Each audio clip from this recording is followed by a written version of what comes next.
আলহামদুলিল্লাহ, জীবনের সবথেকে বড় পথযাত্রা শুরু। জীবনে কোনো কিছু যে পরিকল্পনা ভিত্তিক হয় না, সেটার প্রমাণ আজ সত্যি সত্যি পেলাম। কারণ এরকম প্ল্যান আমাদের কখনোই ছিল না আর কখনো মাথায়ও আসেনি। যাই হোক, পুরো ভিডিওটি দেখলেই জানতে পারবেন কোথায় কি হচ্ছে আর আমি কিসের কথা বলছি। সো হ্যালো এভরিওয়ান, আসসালামু আলাইকুম। আশা করি সবাই খুব ভালো আছেন, সুস্থ আছেন। প্রতিদিনের মতো দিনকাল তো শুরু করতেই হবে, সকালে নাস্তার আয়োজন করতে হবে। তো গতকালকে আমাদের এত ভাত ছিল যেটা বলার বাহিরে। কয়েকদিন ধরে অনেক ভাত ফেলানো যাচ্ছিল, তাই ভাবছি তা আজকে আর ভাত ফেলাবো না, সবাইকেই পান্তা ভাত খাওয়াবো। তো যেই ভাবা সেই কাজ, আজকে আর ভাত ফেলানোর চিন্তা আনি নেই মাথায়। এই জন্য আর কি আলু ভাজি করে নিয়েছিলাম, কারণ আলু ভাজি দিয়ে কিন্তু পান্তা ভাত খেতে ভালোই লাগে। যদিও আমি কয়েক বছর মনে হয় কোনো পান্তা ভাত খাওয়া হয় না। তো এখানে আমি বেশি মরিচ পেঁয়াজ দিয়ে কিছু আলু ভাজি করে নিয়েছিলাম। আর আলু ভাজিটা আমি সবসময় একটু ট্রাই করি একটু পেঁয়াজ বেশি দেওয়ার জন্য, কারণ পেঁয়াজ একটু বেশি দিলে আলু ভাজিটা বেশি টেস্ট হয়, যদিও আমার মনে হয়। এরপর আর কি দুপুরে রান্না বান্নার জন্য ভাবি আমার বড় যা রান্না করবে, তো সেই জন্য আর কি আমি সবকিছু কেটে কেটে রাখতেছিলাম। ওদিকে ভাজিটাও হচ্ছিল। তো এখানে বেগুন ভাজি করার জন্য বেগুনটা কেটে রাখছিলাম। তারপর কচু রান্না করা হবে। কচুটা আসলে বাসার আমার প্রায় কয়েকজনেরই পছন্দ, আর অন্যান্য সবাই দু একজন খায় না। যদিও আজকে অনেক বছর পরে সবজি কাটতে গিয়ে হাতটা কেটে গেছিল, প্রথমে অনেক পোড়াইছিল, কিন্তু কিছু করার নাই, কাজ তো করতেই হবে। আর এখানে অনেক দিন ধরে চুলাটার কি লেপা হয়েছিল না, তাই আর কি চুলাটা লেপে ফেলছিলাম। আর তার কিছুক্ষণ পরেই খাবার দাবার সবকিছু শেষ করে মনে হচ্ছিল পুরো দুনিয়াটা অন্ধকার হয়ে গেছে। বৃষ্টি বৃষ্টি ভাব, যেটা পরে ভাবলাম যে বৃষ্টি হয় কি না, পরে দেখি না বৃষ্টি হয় নাই, বৃষ্টিটা কেটে গেছে। যাই হোক, এরপর নাচাটা করে নিয়েছিলাম আর এরপর চলে গেলাম আমাদের সেই নতুন পথযাত্রার স্থানে।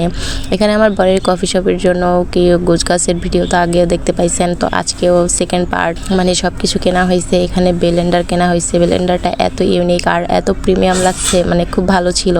যদিও এখনও ইউজ করি নাই, প্রথম দিন আর কি ইউজ করার সময় হয় নাই, তবে ইউজ করার পরে আবার ডিটেলস জানাবো। তবে বেশ ভালো লাগছে আমার কাছে, অনেক প্রিমিয়াম মনে হয়েছে আর অনেক একদম অথেন্টিক একটা লুক দেয়। তবে এই ব্লেন্ডারের দামটা কত হতে পারে কমেন্ট করে জানাতে পারেন। ঠকলাম না জিতলাম, আপনাদের কাছ থেকে মতামত জানতে চাই। যাই হোক, এখানে আর কি টি বানানোর জন্য চা বানানোর জন্য একটা ফ্লাক্স কেনা হয়েছে। ফ্লাক্সটাও আনবক্সিং করতেছে। যদিও কেনা হয়েছিল 2 একদিন আগেই, কিন্তু আনবক্সিং করা হয় নাই। তো এখানে খুলে আর কি সবকিছু দেখতেছিলাম, কিভাবে অন করে কিভাবে অফ করে, সিস্টেমটা কেমন। আর এদিকে ডেকোরেশন করার জন্য অলে কিছু 3D ফ্লাওয়ার স্টিকার লাগানো হয়েছে। তবে স্টিকার লাগানোর জন্য বেশ আমাদের কষ্ট পোহাতে হয়েছে, অনেক কষ্ট হয়েছে। যদিও প্রথমটা কষ্ট হলেও পরের 3টা আসলে খুব তাড়াতাড়ি আমরা পারছিলাম, আমি সাবিহা আমার বর। যাই হোক, স্টিকারগুলো লাগানোর পরে দেয়ালটা পুরো রুমটা পুরো ঘরটা একটা অন্যরকম একটা লুক দিছিল। যদিও পুরো ভিডিওটি আসলে ভালোভাবে ওভাবে করতে পারি নাই। তবে এখন চলে যাচ্ছে আসরের পরে ছিল কফি শপটার উদ্বোধন। তো এই পথযাত্রাটা শুরু হলো আজ থেকে। সবাই দোয়া করবেন। আর এটার পুরো ডিটেলস, কোথায় এটা বা এখানে কি কি রেসিপি থাকবে বা কি কি খাবার থাকবে, সব কিছু আমি নেক্সট ভিডিওতে জানাবো। আজকের ভিডিওটি আমি এত কিছু বলতে পারবো না, তাই তবে আমি আপনাদের কাছে একটা কথাই বলতে চাই, আমাদের এই নতুন পথযাত্রায় সবাই দোয়া করবেন আর শুভকামনা জানাবেন।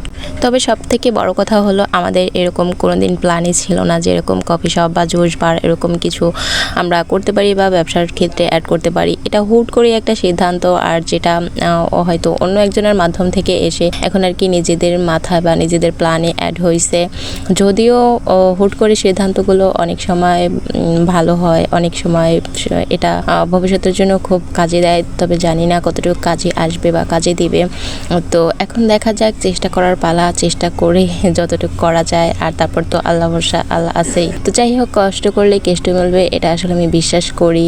আর সবাইকে আজকের ভিডিওতে আমি এখানেই শেষ করতে চাই। সবাই ভালো থাকবেন, সুস্থ থাকবেন। আর আমার ভিডিওটি যদি ইউটিউব থেকে দেখে থাকেন তাহলে চ্যানেলটি সাবস্ক্রাইব করে দিতে পারেন, আর যদি ফেসবুক থেকে দেখে থাকেন তাহলে পেজটি ফলো দিয়ে পাশে থাকতে পারেন। তো সবাই সুস্থ থাকবেন, ভালো থাকবেন, আল্লাহ হাফেজ।